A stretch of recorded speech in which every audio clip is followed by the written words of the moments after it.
Tuvimos una miniserie, así la manejamos como una pequeña serie, 4 enseñanzas, donde pues hablamos de lo que se mencionó como una nueva vida en Cristo, donde más que nada la intención fue tocar puntos prácticos en la vida del creyente, cómo desarrollar su fe, cómo comportarse, cómo esa identidad que tiene como hijo de Dios le permitió ponerse, ¿se acuerda? Un vestido nuevo, quitarse un vestido viejo, hacer cambios en su vida, fortalecer todo lo que está a su alrededor, porque pues siempre habrá algo que entregar.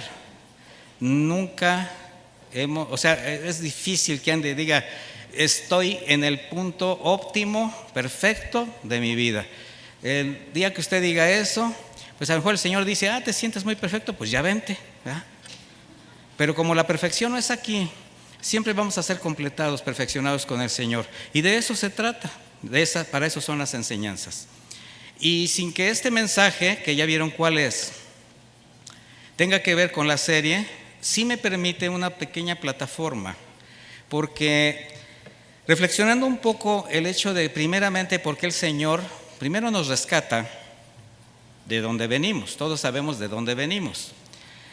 Fuimos perdonados, fuimos reconciliados con Dios, nos da una nueva vida, nos da una nueva identidad. ¿Y eso a dónde nos va a llevar? Estando en la tierra, nos da la oportunidad de una vida que se va santificando. Empezamos a conocer la palabra de Dios, el Espíritu Santo empieza a normar nuestras decisiones, y eso es precisamente lo que nos hace hacer evidente la nueva vida en Cristo. A partir de ahí, tenemos que reflexionar algo. ¿Será que solamente se trata de eso? Ya nos salvó, nos está perfeccionando, nos está santificando y ya viene por nosotros y ahí se termina todo. No, mis hermanos. Nosotros estamos aquí con un propósito. En alguna ocasión les comentaba, si el propósito del Señor fue venir a salvar a la humanidad, que no se pierda ninguno, que tenga vida eterna en los cielos. Bueno, el propósito de las personas que reconocemos nuestra condición delante de Dios y nacimos de nuevo, ¿dónde se cumple? Pues en el momento en que nacimos de nuevo. Y si yo nací de nuevo ayer, entregué mi vida al Señor y hoy me llama, me lleva, pues se cumplió el propósito. El Señor ya me salvó. Pero si me dejó, es con un propósito adicional todavía. Y para eso dejó una comisión, para eso nos dejó una misión y para eso nos da una nueva vida. Porque no vamos a poder cumplir esa comisión si no evidenciamos la nueva vida.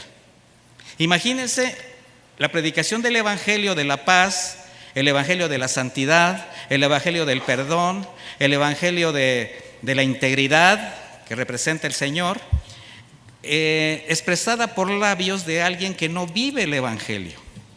¿Quién le va a creer? Nadie.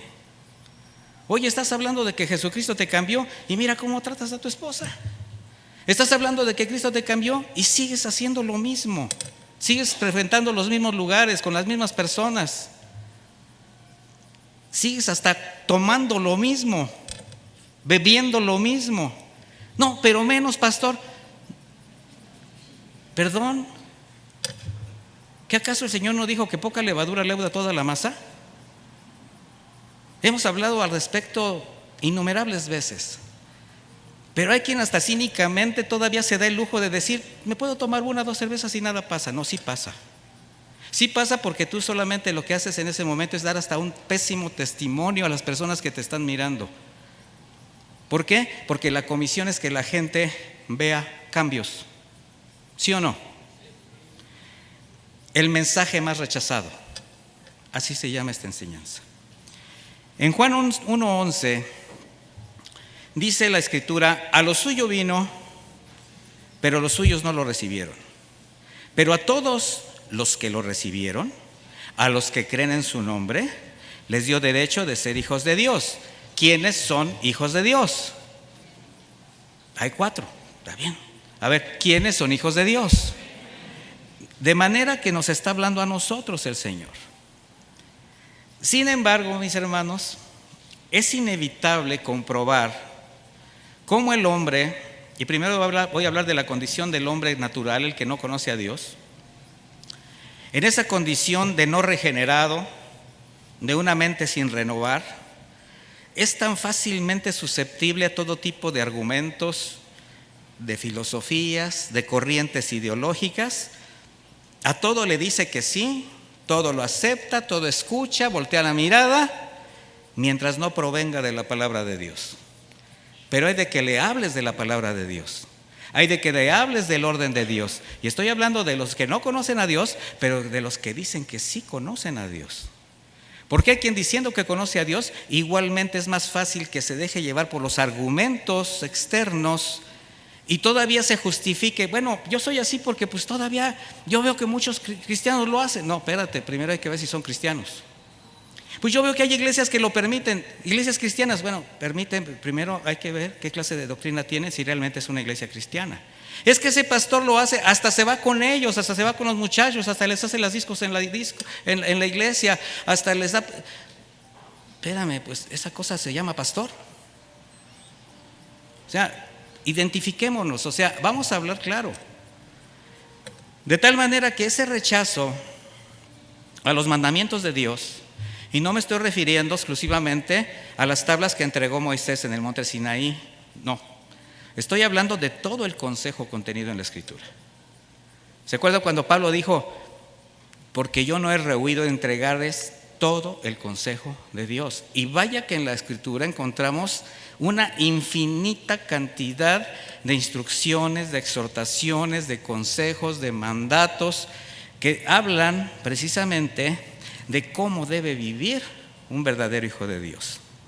Sin embargo, este permanente repudio del hombre al mensaje de Dios en cada generación ha determinado, primero, su perdición eterna, que es lo más grave. Fíjese lo que estoy diciendo. Rechazar el mensaje de Jesucristo, lo primero que determina es la perdición eterna de quien lo rechaza. ¿Sí estamos de acuerdo? ¿Está usted completamente convencido que cada persona que fallece, que pierde su vida, que el Señor toma su vida sin Cristo, su eternidad es de condenación total? ¿Sí está consciente de eso? Eso nos tiene que llevar a reflexionar un poquito, mis hermanos, ¿verdad? Porque debido a ese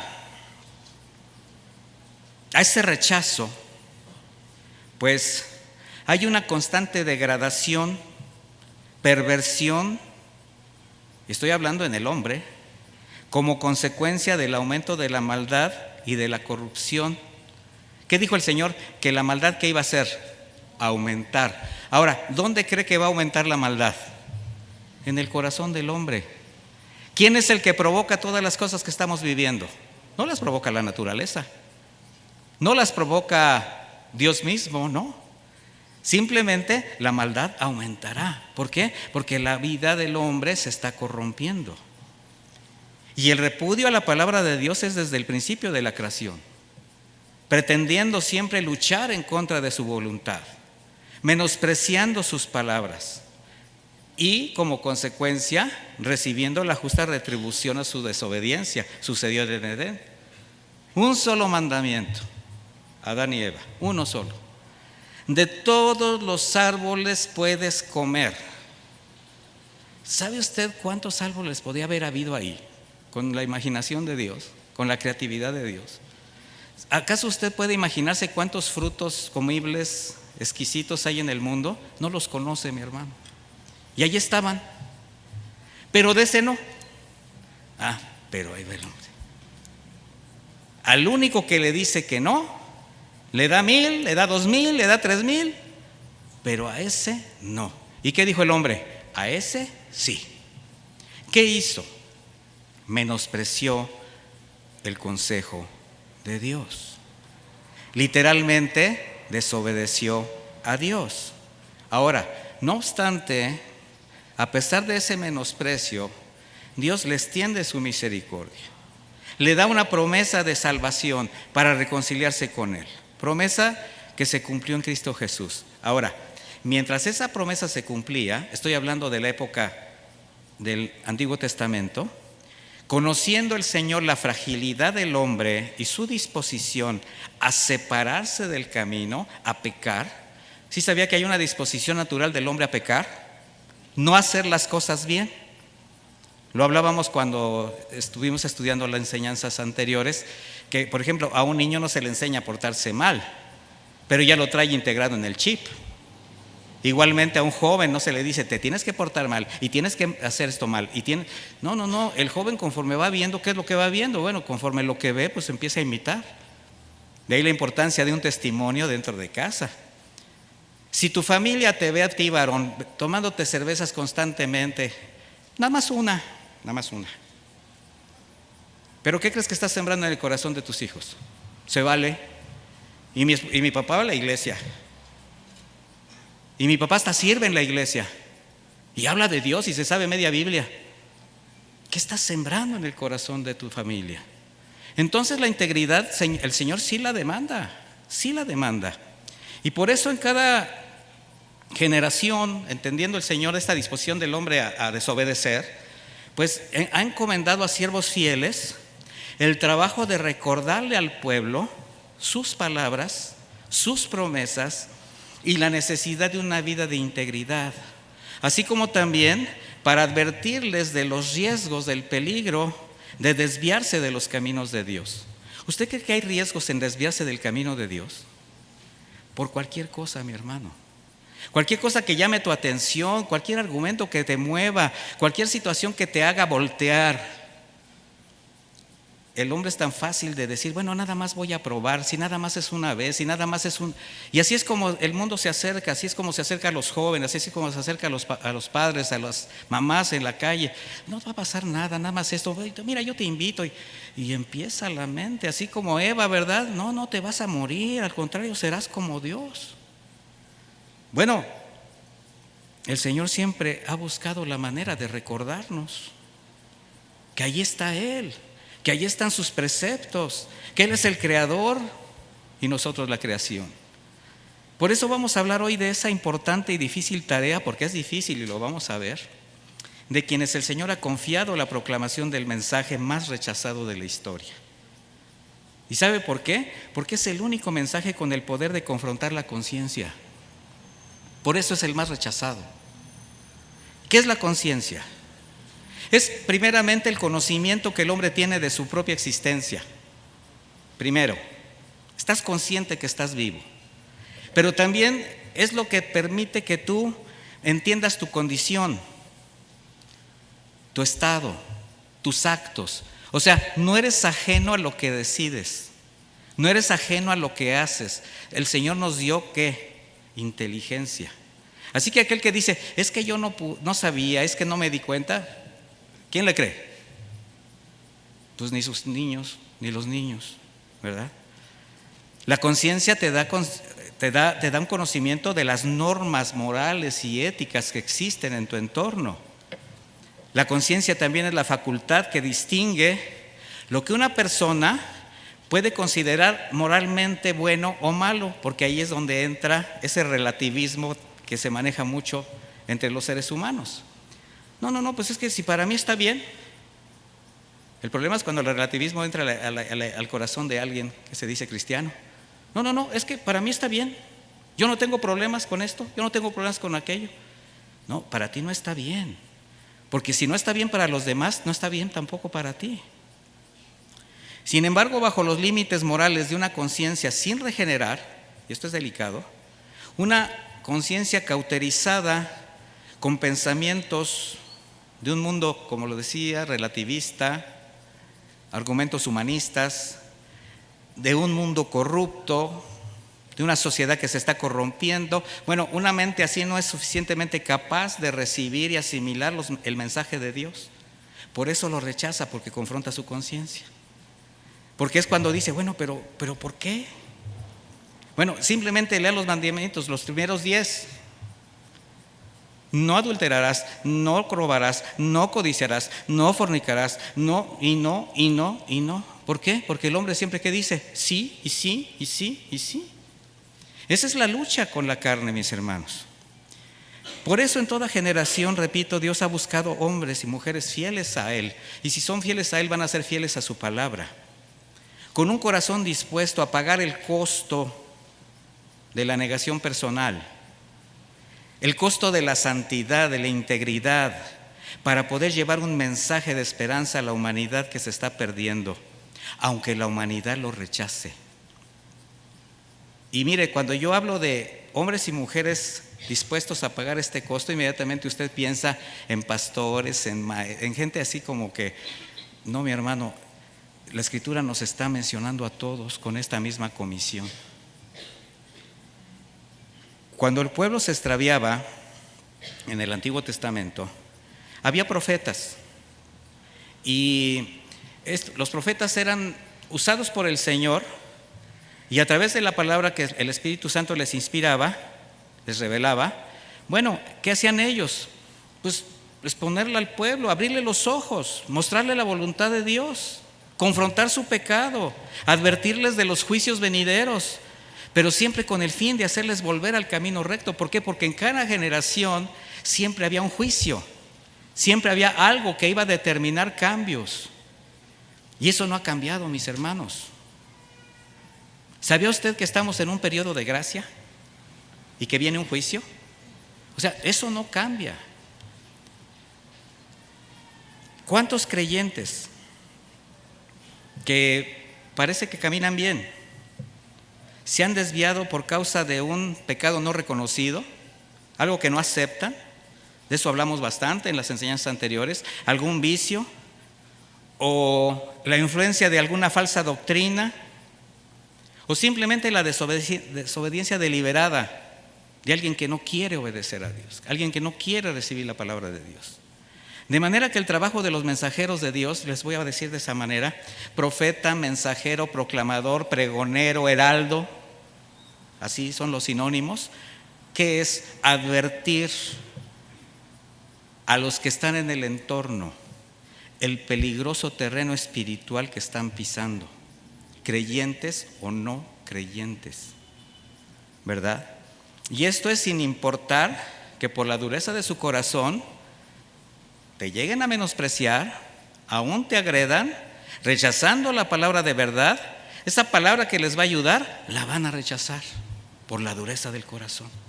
¿A cuántos de ustedes les ha tocado vivir la experiencia del rechazo por predicar el Evangelio, por exponerles la palabra de Dios? Y si esa palabra ha sido respaldada por una vida de integridad, pues imagínate lo que están rechazando, ¿verdad? De ahí la importancia de una predicación transparente, completa del Evangelio, pero también de una exposición sana, bíblica, a la iglesia, para su edificación y crecimiento espiritual. Eso es lo que le va a permitir permanecer, eso es lo que le va a permitir estar, afirmarse en la fe, a pesar de las cosas que vengan alrededor, de lo que le quiere influenciar. Porque así como para los israelitas, regresar a las sendas antiguas, como se decía, era volver a los mandamientos del Señor, ahora bajo la gracia, regresar al camino es reconocer la falta, arrepentirse del pecado para volver a caminar en pos de Cristo. Eso es regresar a las sendas antiguas ahora. Pero qué fácil es encontrar creyentes desviados, pero con apariencia piadosa, caminando con un pie en el mundo. Se han extraviado bajo el engaño de la religiosidad o la influencia de un pecado o la conveniencia de no querer cambiar. Y eso los ha hecho perder su relación con Dios, aunque crean que caminan con Dios. Ese es el engaño. Y es lamentable ver creyentes en medio de sus cultos, ¿sí?, cantando alabanzas, escuchando predicaciones, asistiendo a congresos, sin darse cuenta que en medio de toda esa actividad religiosa han perdido a Cristo. Así como José y María perdieron a Jesús en el templo, ya se les perdió. Aquí adentro ya se les perdió Jesucristo. Qué importante y qué necesaria es la obra de quienes han sido llamados a restaurar el corazón de quienes han perdido su relación con Dios, seducidos por los argumentos del mundo, las falsas doctrinas o el influjo de su propio pecado.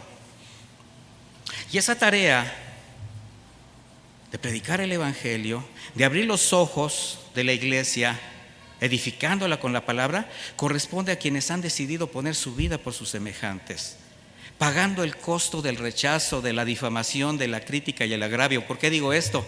Porque a quien trata de mostrar el camino del Señor se va a ganar el agravio de los demás, ¿sí o no? El juicio. Uy, sí, tú ya mira qué santita, pero si eras bien chismosa, te la pasabas comiendo carne humana en el lavadero, ¿verdad? Eras bien desobediente, yo te vi, no atendías a tus hijos, pero ahora sí, ¿verdad? Y sí, pues, así es la gente. La gente solamente trata de ver y trata de juzgar, pero no se da cuenta el costo de ese cambio, de la obra del Señor en ese corazón. Acompáñeme al libro de Amós, en el capítulo 3. Le aseguro que Amós también está en la Biblia, pero casi no, muchos no lo usan, no lo mencionan. Amós 3, a partir del versículo 7. Para entrar de lleno a la enseñanza. ¿Ya lo tiene? Dice así: porque no hará nada el Señor sin que revele su secreto a sus siervos los profetas. Si el león ruge, ¿quién no temerá? Si habla el Señor, ¿quién no profetizará? ¿Qué es profetizar? Expresar la voluntad de Dios. No confundirlo, como se hace comúnmente, con un rasgo de adivinación. Por eso dice la Escritura que tenemos la palabra profética más segura. ¿Cuál es la palabra profética más segura? La Biblia. Bueno, ¿qué muestran estas palabras que leímos en el libro de Amós? Dos aspectos importantes. Primero, que Dios en su misericordia, antes de hacer un juicio, primero lo va a revelar a sus profetas, para hacer volver el corazón de las personas a Él. Y otro, que los profetas, ahora bajo la gracia, el nuevo pacto, llámese predicador, pastor, evangelista y todo proclamador de la voluntad y el consejo de Dios, y ahí lo incluye a usted, no debemos callar ni esconder el mensaje. Sería tanto como dijo el Señor, esconder la luz abajo de una olla. Y por otra parte, quienes proclamamos las verdades del Evangelio, tenemos que proclamar y hablar lo que el Señor dice, no lo que nosotros creemos. No son nuestras estrategias, nuestras visiones y los argumentos que de repente se nos pueden ocurrir. El Señor está diciendo: habla mis palabras. Entonces, considerando que tenemos esa palabra profética más segura, la Biblia, pues ahora lo que sí les puedo asegurar, que en cada cristiano hay un proclamador de la voluntad de Dios. ¿Usted qué cree? ¿Sí o no? Y la misión de los profetas en el Antiguo Testamento, ¿para qué fue? Para advertir al pueblo de los riesgos de alejarse de Dios, recordarle sus caminos. Y la respuesta, la mayor de las veces, ¿qué fue? Ignorar al mensajero, rechazando el mensaje del Señor. Porque no existe un mensaje que confronte la condición del hombre como la palabra de Dios.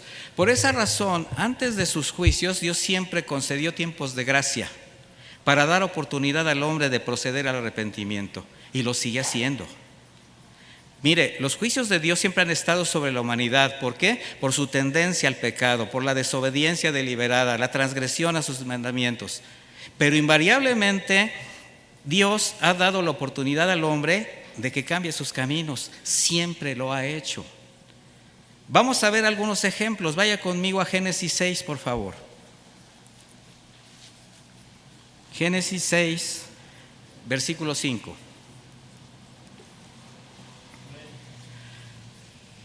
Estoy leyendo, como ustedes saben, estas enseñanzas, la versión de Reina Valera actualizada. Sígame en la traducción que usted traiga. dice, el Señor vio que la maldad del hombre era mucha en la tierra y que toda tendencia de los pensamientos de su corazón eran de continuo solo al mal. Entonces el Señor lamentó haber hecho al hombre en la tierra y le dolió en su corazón, y dijo el Señor, arrasaré de la faz de la tierra los seres que he creado, desde el hombre hasta el ganado, los reptiles, las aves del cielo, porque lamento haberlos hecho. Ese es el juicio. Pero el versículo 8, pero Noé halló gracia ante los ojos del Señor. Ahora, Noé, un hombre de Dios, voy a comenzar diciéndole esto. Él tenía 480 años cuando el Señor le ordenó construir el arca. Esas eran, bueno, era el tiempo que la gente vivía en aquella época. Ahorita yo creo que nadie ni los aguanta ni quisiera. Bueno, Noé tardó 120 años en construirla. De manera que esos 120 años fue el tiempo de gracia concedido a esa generación en la cual tuvieron la oportunidad de arrepentirse, por tanto de salvarse. El Señor sigue extendiendo al hombre esa bondad a cada generación. Ahora, ¿por qué digo que la generación tuvo la oportunidad de arrepentirse? ¿Qué hizo Noé durante esos 120 años? Además de construir el arca. Segunda de Pedro 2:5 dice, y si no perdonó al mundo antiguo, está hablando de los tiempos de Noé, sino que guardó a Noé, pregonero de justicia, y aquí la palabra pregonero la vamos a estudiar, dice, con otras 7 personas. ¿Quiénes fueron las otras 7 personas? Su familia.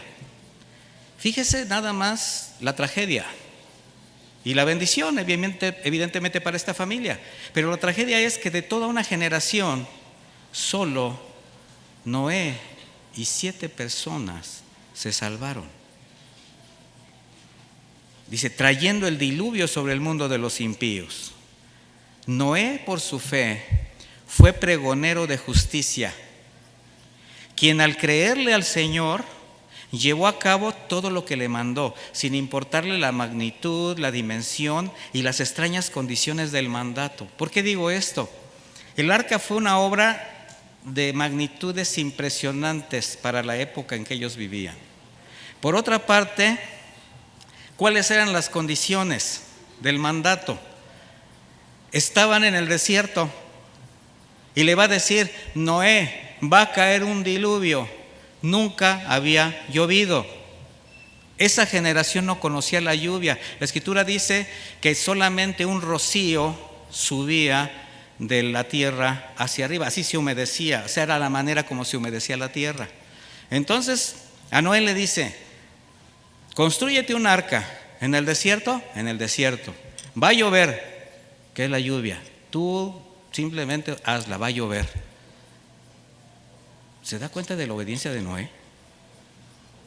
¿Alguno de ustedes se atrevería a construir un arca afuera de su casa? Pues no, ¿verdad? Pero si se lo dijera a Dios, yo creo que sí, tendríamos que identificarlo. Finalmente, pues aquí hay un puerto interior, aunque no hay mar, pues total, ¿verdad?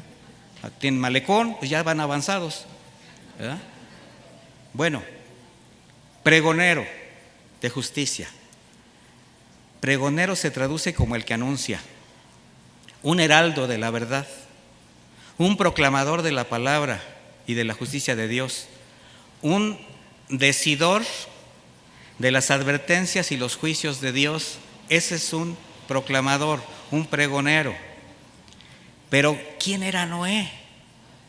¿Por qué el Señor halló gracia en Noé? ¿Por qué lo pudo mandar a hacer esta obra? Génesis 6:9. Noé, varón justo, perfecto en sus generaciones, temeroso de Dios, caminaba con Dios. Ahí está la respuesta, mi hermano. Ahora, para todos nosotros es el mandato y la comisión de llevar, de pregonar, de predicar, de ser heraldos de las nuevas noticias del Evangelio de Cristo. Sí, pero el Señor se está buscando ¿a quién? A gente como Noé, que respalde su predicación con una vida justa, con una vida de integridad, caminando con Dios. Eso no quiere decir que usted no predique el Evangelio. Lo que sí quiere decir es que usted se cambie el vestido, haciendo alusión a lo de la semana pasada. Es necesario, mis hermanos, que los pregoneros, que los evangelistas, que quienes tienen en su corazón darle un testimonio a los demás de lo que Jesucristo ha hecho en su vida primero sea recta. ¿Cree esto que le estoy diciendo o no? Entonces, mi hermano, si usted sabe que tiene una comisión que cumplir y tiene un lugar donde expresar todas estas maravillas del Señor, creo que tiene que tener la conciencia y el compromiso de saber que usted tiene que cambiar su manera de pensar y de vivir y seguir caminando conforme a la voluntad de Dios. Por su conducta, su fe y su obediencia, Dios escogió a Noé para revelarle sus planes, pero también para usarlo como instrumento de salvación. El Señor nos ha revelado sus planes. El Señor viene pronto. El Señor dijo: como en los días de Noé vendrá el Hijo del Hombre, y lo está usando a usted como instrumento de salvación. Pero el Señor está esperando gente como Noé. Noé fue un hombre de fe, obediente, sujeto a la voluntad de Dios, características que el Señor espera de sus redimidos. ¿Es usted un redimido de Dios? ¿El Espíritu Santo guía y norma su vida? Entonces, ¿qué le evita caminar conforme a las características que Dios le está demandando? ¿Qué evita? ¿Sabe qué? La dureza del corazón. La conveniencia de seguir viviendo de acuerdo a sus propios preceptos, pensamientos, argumentos o las influencias que pueda traer del entorno. Como en los días de Noé, conforme el tiempo avanza, el mundo se sigue corrompiendo, se sigue pervirtiendo, se sigue perdiendo. Es inimaginable ver lo que ahora vemos. Lo que antes era historia, lo que antes se veía en la televisión, lo que era simplemente una aberración, ahora está hasta legalizado. Y todavía no tenemos misericordia por los que se están perdiendo. Todavía el pueblo de Dios, en lugar de marcar una diferencia, la luz en la oscuridad, se amolda, se conforma a las cosas del mundo. ¿Por qué? Por darse un gusto, por conservar sus hábitos, por conservar su manera de pensar. Mientras se construía el arca, 120 años, la gracia de Dios se extendió para que esas personas atendieran la proclamación del mensaje del Señor. Vendría un juicio, pero lo rechazaron.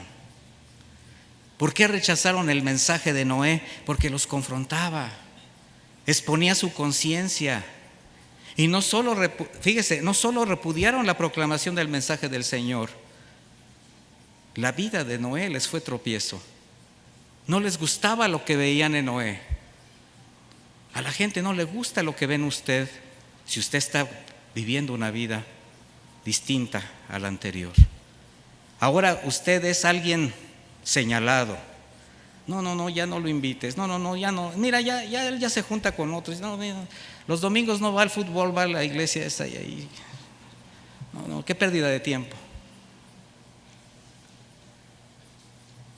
Muchos me dicen: ay, pastor, es que es bien difícil vivir la vida cristiana. Pues nadie dijo que iba a ser fácil. Es que voy a dejar a todas mis amistades, tengo que renunciar a tantas cosas. Le digo: no, es que tú no tienes que dejar a nadie. Empieza a cambiar tu manera de pensar y de vivir y ellos te van a dejar a ti. Ellos son los que te van a cortar. ¿Sí o no? ¿Y para qué quiero esas invitaciones? ¿Para qué quiero esos regresos, esos retornos a Egipto? Noé, un hombre íntegro, recto, que caminaba con Dios, ponía en evidencia las conductas y los argumentos de la vida de la gente que le rodeaba. Por esa causa no hicieron caso al llamado de Dios al arrepentimiento. Y la pregunta es: ¿qué diferencia habrá entre esa generación y la que ahora vivimos? Usted dígame. Y el Señor está extendiendo un periodo de gracia antes de enviar a su Hijo Jesucristo a juzgar al mundo. El mismo Señor dijo en Mateo 24:38: hasta que el día que entró Noé en el arca, No entendieron hasta que vino el diluvio, se los llevó a todos. Así será también la venida del Hijo del Hombre. Tendremos que estar esperando a que venga el juicio para estar arriba del arca y estar viendo cómo los demás se quedan.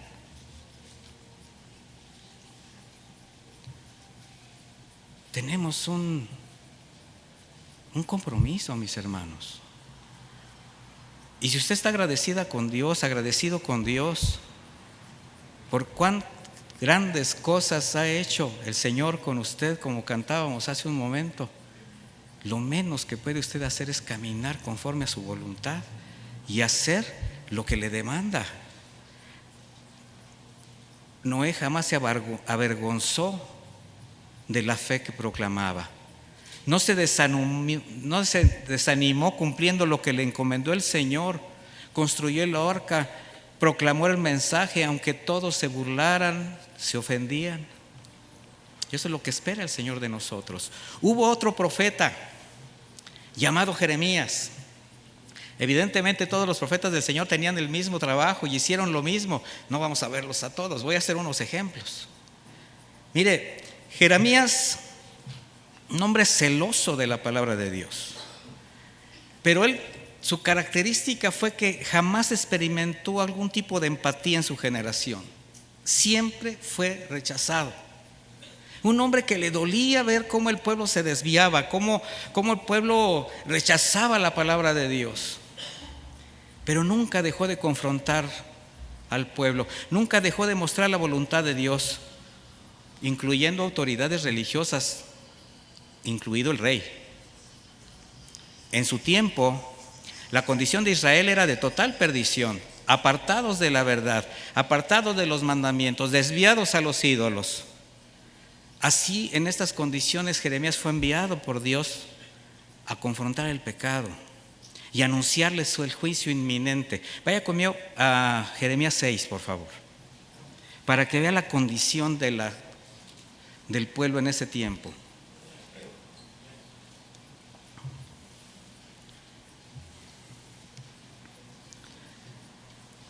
Jeremías 6, versículo 10. ¿Ya lo tiene? Dice: ¿a quién tengo que hablar y amonestar para que oigan? O sea, ya estoy harto, ya no encuentro a nadie. ¿A quién le digo? Que sus oídos están sordos y no pueden oír. He aquí que la palabra del Señor les es afrenta y no la desean. Por tanto, estoy lleno de la ira del Señor, cansado estoy de contenerme. Derrámala sobre el niño de la calle y sobre el círculo de los jóvenes, porque tanto el marido como la mujer serán apresados, el anciano como el lleno de días. Sus casas serán traspasadas a otros, asimismo sus campos y sus mujeres, dice el Señor, porque extenderé mi mano contra los habitantes del país. Ahí está el juicio. El Señor estaba cansado del pecado del pueblo. Dice: porque desde el menor hasta el mayor de ellos, cada uno persigue las ganancias deshonestas. Desde el profeta hasta el sacerdote, todos obran con engaño. Obviamente está hablando de falsos profetas. Todos obran con engaño. Se les hace fácil sanar la herida y el quebranto de mi pueblo con solo decir paz, paz, pero no hay paz. O sea, un mensaje ligero, un mensaje al gusto del cliente. ¿Acaso se han avergonzado de haber hecho abominación? Ciertamente no se han avergonzado, ni han sabido humillarse. Por tanto, caerán entre los que caigan en el tiempo que yo los castigue, tropezarán. Así ha dicho el Señor. Así ha dicho el Señor: deténganse en los caminos, miren y pregunten por las sendas antiguas, cuál sea el buen camino y anden en él. O sea, hagan cambios en su vida. Recuerden, regresen a los mandamientos de Dios. Dice: y hallarán descanso para sus almas. Pero vea la frase que sigue: pero ellos dijeron, no andaremos en él. El mensaje y el consejo del Señor fue rechazado. ¿Por qué? Por la dureza del corazón de la gente. Están viendo las consecuencias, les está anunciando el juicio, les está diciendo lo que sobrevendría y les está diciendo: regresen a las sendas antiguas y hallarán descanso para sus almas. Y el pueblo dijo: no andaremos en él. ¿Cuántas veces has recibido amonestaciones por parte del Señor desde una predicación? Deja de hacer eso porque las consecuencias pueden ser graves para ti, para tu familia.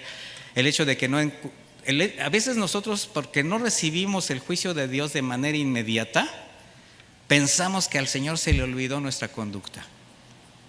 Pero no, mis hermanos, Dios no puede ser burlado. Nos está dando tiempos de gracia. ¿Por qué Jeremías fue repudiado, perseguido, encarcelado, torturado, asesinado? ¿Por qué? Porque al expresar fielmente el mensaje del Señor, los confrontaba. Esa era la vida de los profetas.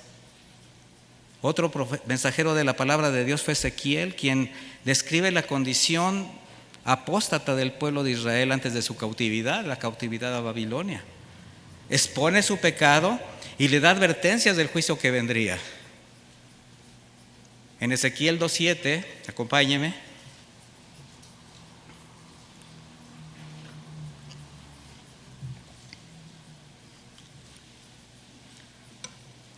Ezequiel 2:7, está el Señor llamándolo para darle una encomienda.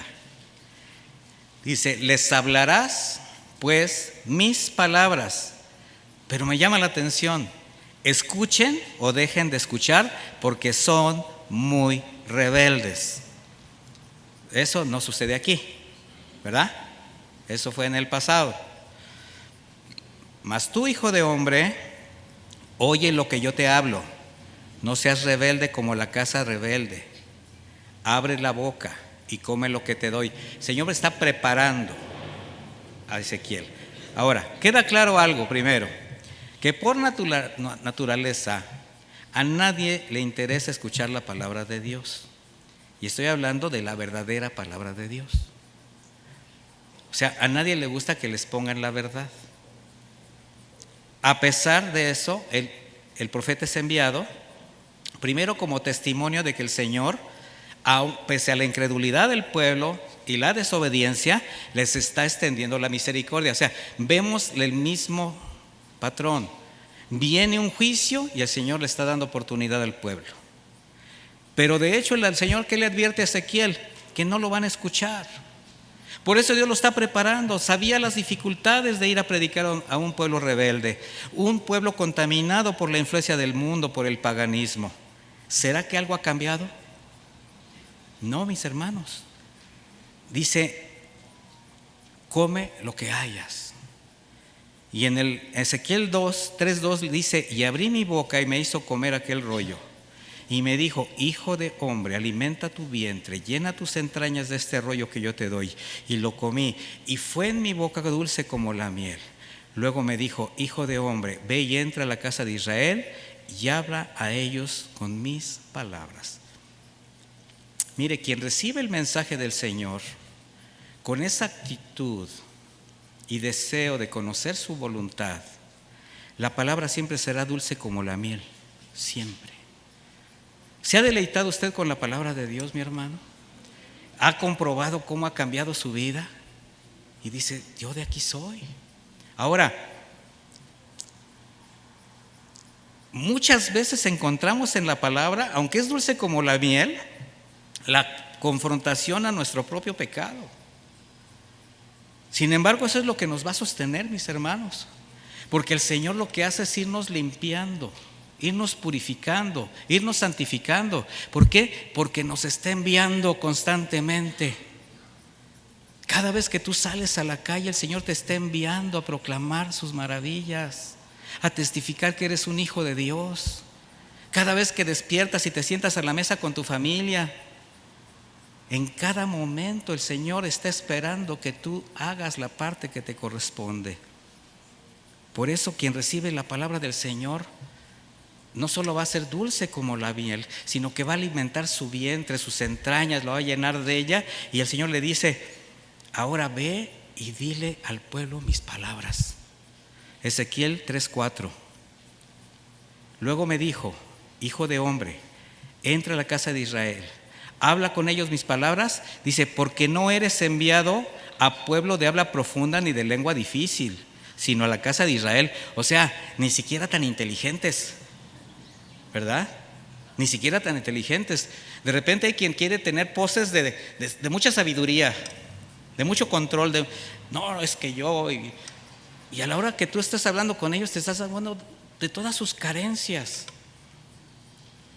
Dice: no a muchos pueblos de habla profunda ni de lengua difícil, cuyas palabras no entiendas, y si a ellos te enviara, ellos te oyeran. O sea, si yo te mandara gente que realmente tuviera otro entendimiento, otras capacidades, ¿qué crees? Ellos sí te iban a entender.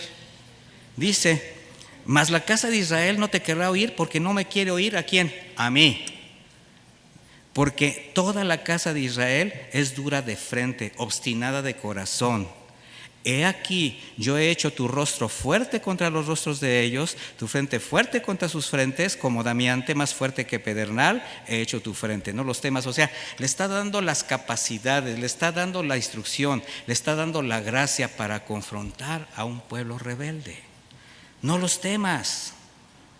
No tengas miedo delante de ellos, porque son casa rebelde. Y me dijo: hijo de hombre, toma en tu corazón todas mis palabras que yo te hablaré. Escucha con tus oídos, entra a los cautivos, a los hijos de tu pueblo, háblales y diles: así ha dicho el Señor, escuchen o dejen de escuchar. O sea, Ezequiel es enviado a predicar a un pueblo duro que no quería escuchar el consejo de Dios.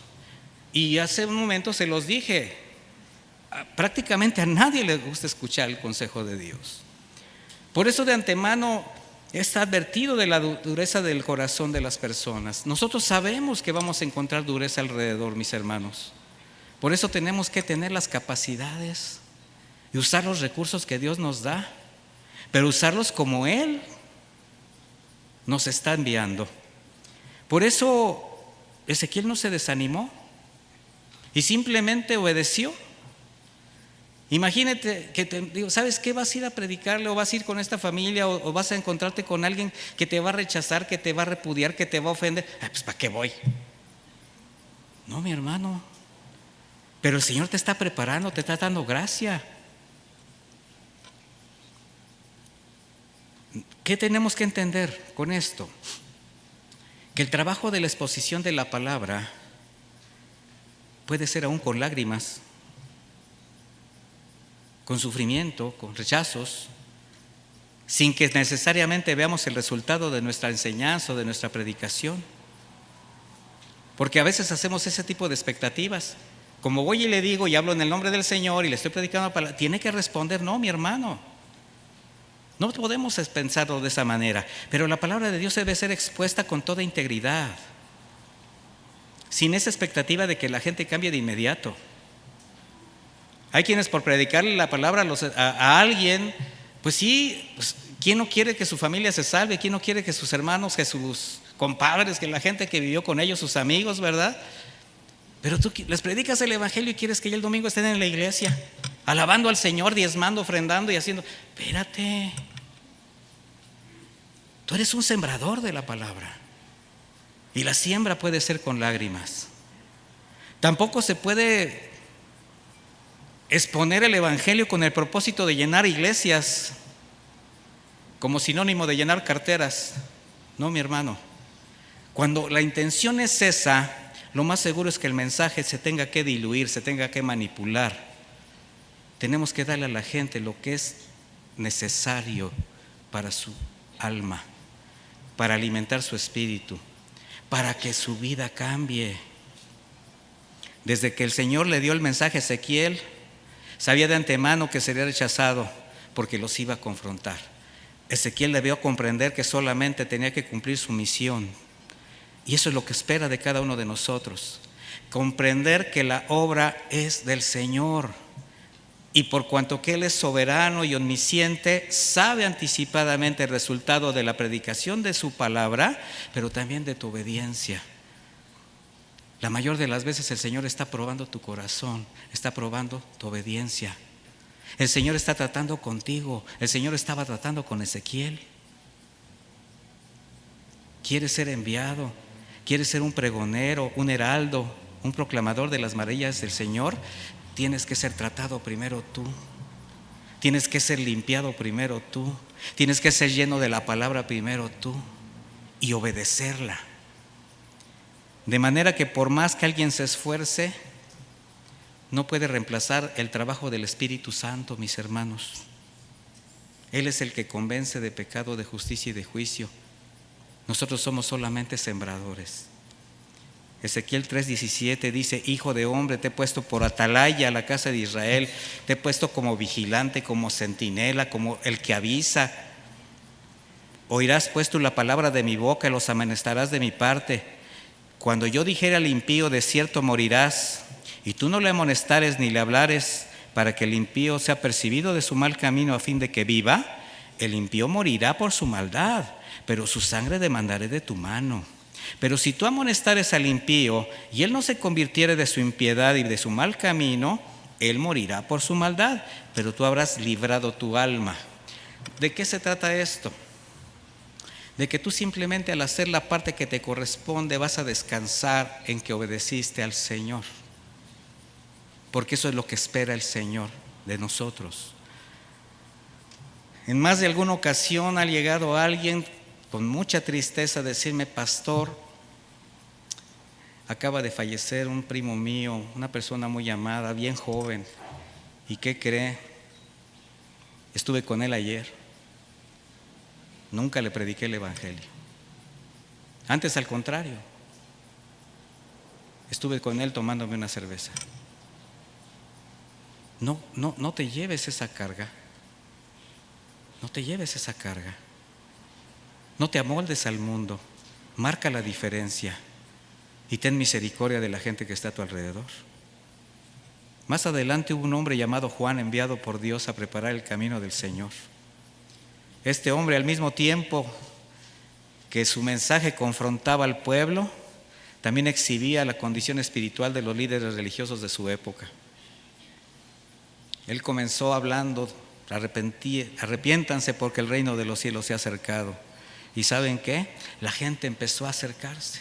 La gente comenzó a ser sensible al mensaje de salvación. Estaba preparando el camino del Señor. Sin embargo, sucedió algo muy común. Vamos a Mateo 3:7.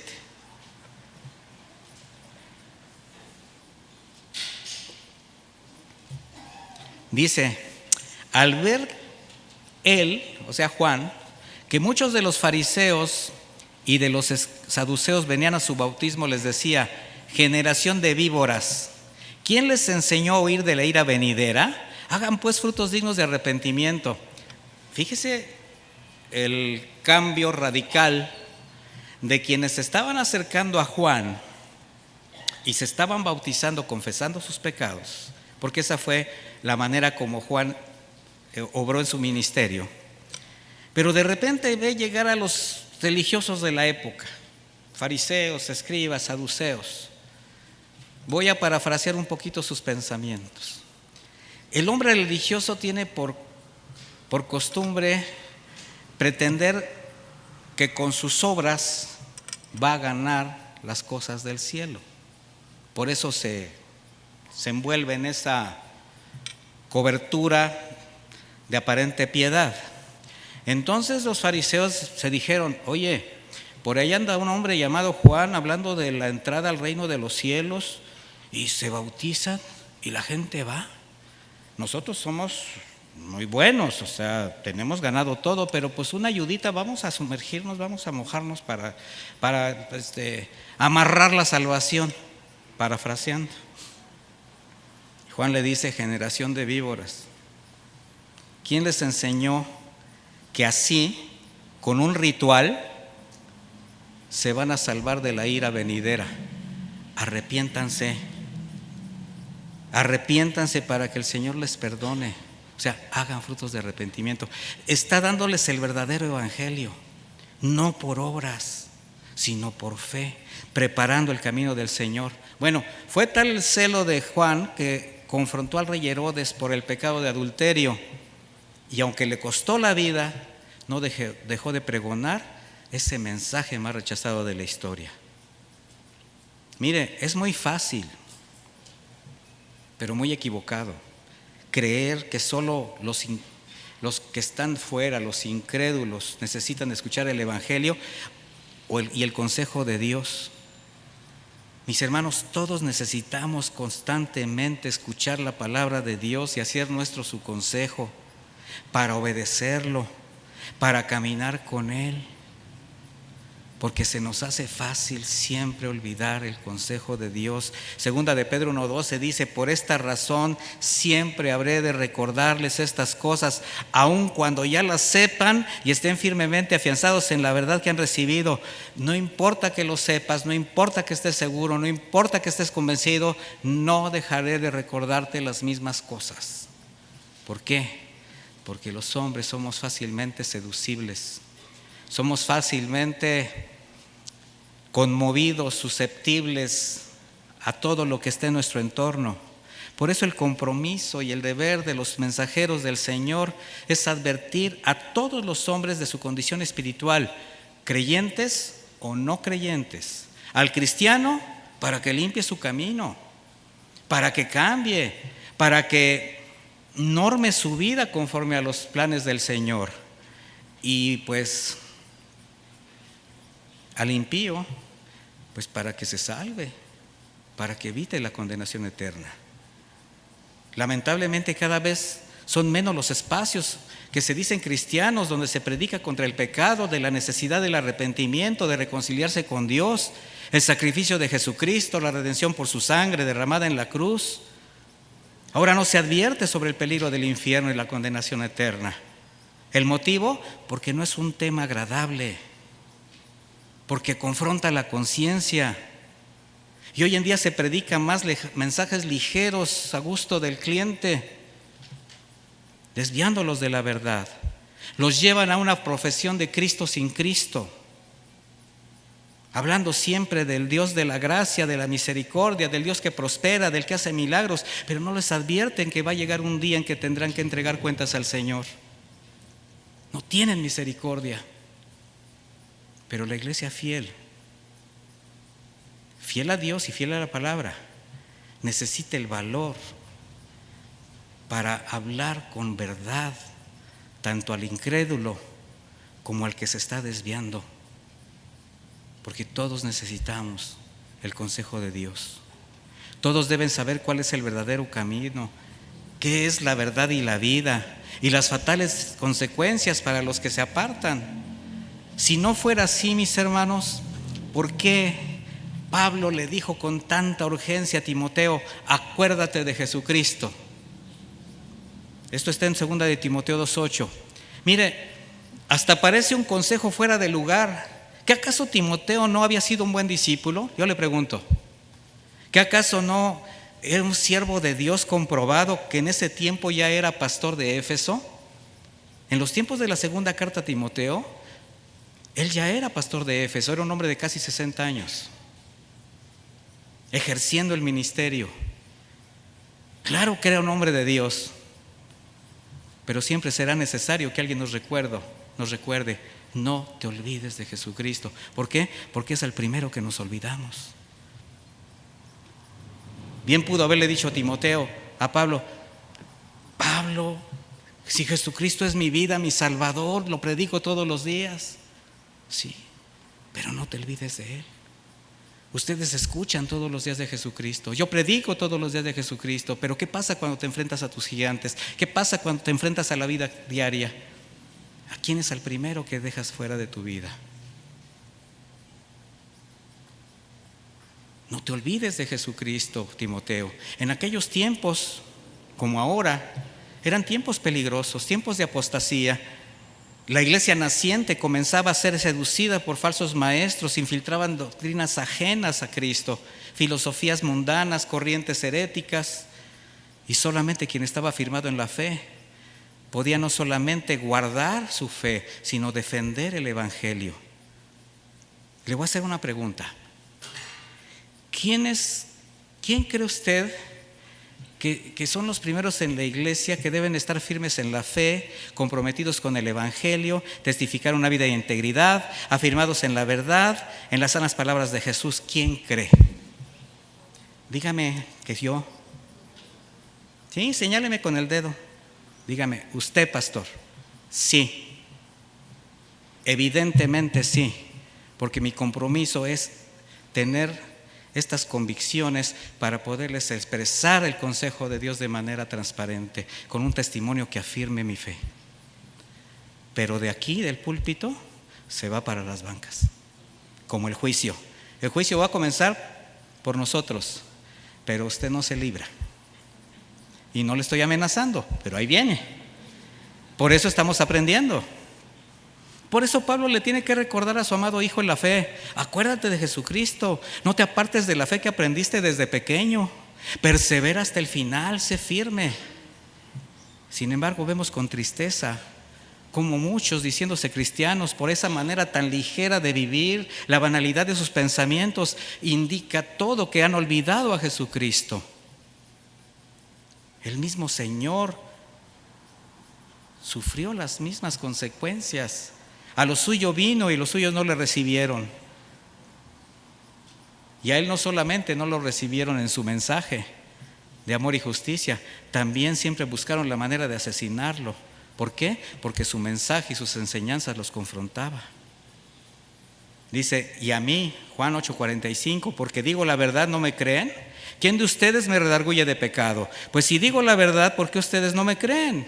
El que es de Dios, las palabras de Dios oye, pero ustedes no las oyen porque no son de Dios. ¿Qué palabras tan fuertes?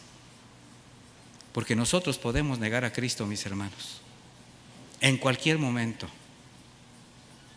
¿Por qué rechazaron el mensaje de Pablo? Porque los confrontaba. El apóstol dijo en Gálatas 4:16, ¿me he hecho pues su enemigo por decirles la verdad?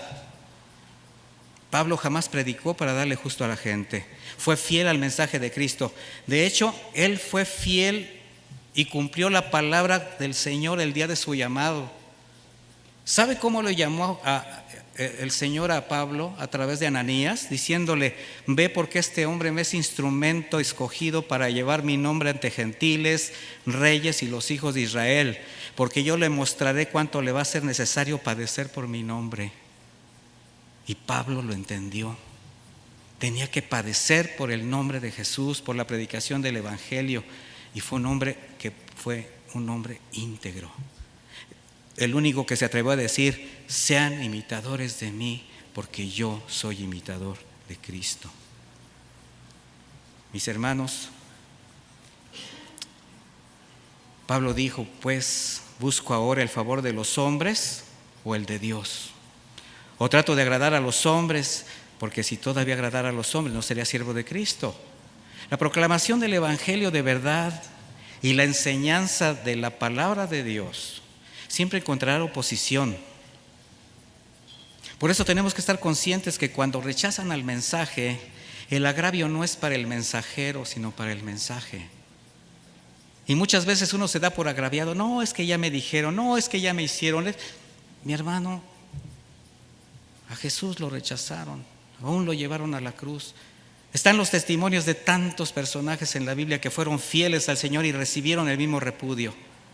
En la generación de Noé, Jeremías, Ezequiel, como en el tiempo del Bautista, Pablo, los demás apóstoles, la gente rechazaba el mensaje porque los confrontaba. En la actualidad, quien predica el mensaje del verdadero evangelio, el evangelio que confronta, que saca a la luz el pecado, el que expone la conciencia, la condición espiritual, es tachado de legalista, de falto de amor. Pastor, ¿por qué les dice tantas cosas? ¿Qué falta de amor? ¿Les está diciendo que se van a ir al infierno? No, no le estoy diciendo que se van a ir al infierno. Le estoy diciendo que se arrepientan para que no se vayan al infierno. Pero ¿qué tal que les digo? No te preocupes, Jesús te ama. Jesús es tu amigo y desea que te vaya bien, que seas rico, que tu negocio prospere. Y como voy a orar por ti y te voy a llenar la cabeza de fábulas, ven y deposita tu ofrenda al altar. Y todos felices. ¿Prefieren pastores así? No, mis hermanos, vergüenza debería de dar. La iglesia como centinela del nuevo pacto, como proclamadora de las buenas nuevas, necesita afirmarse en sus convicciones para cumplir la comisión encomendada. Y que no nos importe el rechazo, ni la burla, ni el señalamiento, aún de los que se dicen hermanos, aunque se digan siervos de Dios. A ellos también hay que predicarles con sabiduría, con mansedumbre, con amor, para que escuchen la verdad, por si acaso el Señor tuviese misericordia de ellos.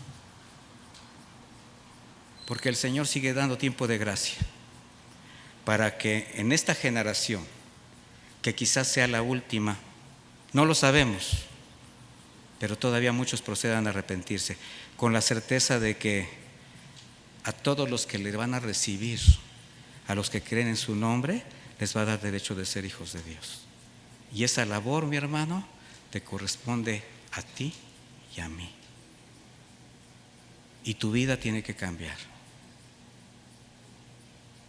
Porque como le dijo a los profetas, alimenta tu vientre, llénate de mi palabra, porque es la que vas a proclamar. Y cuando te llenas de la palabra de Dios, mi hermano, va a haber cambios radicales en tu vida. Si no, endureces tu corazón. Ten misericordia de la gente que está a tu alrededor, porque tú tienes en tus manos y en tu boca el mensaje más rechazado de la historia. Acompáñame a orar.